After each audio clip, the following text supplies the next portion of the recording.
السلام علیکم۔ ذکر اللہ، زور لگاؤ ذکر اللہ سے، خیال کے ذریعے بیٹھ کے لیٹ کے نماز پڑھو، درود ابراہیم پڑھو۔ ذکر اللہ سے تمہارا جسم توانا تندرست ہوگا، پر سچی توبہ اور اللہ سے عہد کے ساتھ۔ دنیا کے فرعون اٹھ کھڑے ہوئے ہیں، یہ مال و دولت دکھا کے بڑے بڑے پلازے، بلڈنگیں، لائٹیں ایسی جگمگ ہوگی کہ ہر کوئی بے دین اور بدکاری کی طرف بھرپور جانے کی کوشش کرے گا۔ کالج یونیورسٹیوں میں دیکھ لو اور بڑے بڑے نوکری والے دینے والے ادارے، وہاں اپنے بچوں کی حالت دیکھو، وہ تڑپ رہے ہیں، ان میں بدکار بھی ہیں، نیک بھی ہیں۔ اور مومنو، تم نے یہ فرعون، یہ زمینی خداؤں سے نہیں ڈرنا۔ یہ کھانے پینے والی چیزیں انہوں نے اپنے قبضے میں لے لی ہیں تم کو مٹانے کے لیے۔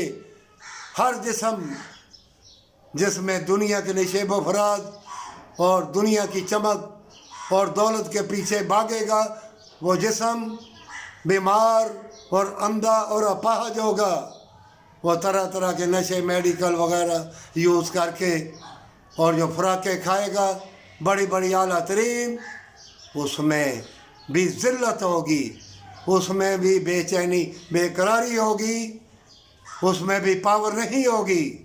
مومنو، پھٹے پرانے کپڑے، روکھی سوکھی کھانا، اللہ کو یاد کر کے، اسی میں جنت ہے۔ یاد رکھو، تمہاری اولاد تمہارا ساتھ چھوڑ دے گی، تمہیں تانے تشنے مارے گی۔ ان دنیا کے فرعونوں کی چمکتی گاڑی چیزیں دیکھ کے ہر کوئی چمکتی چیزوں کی خواہش کرے گا۔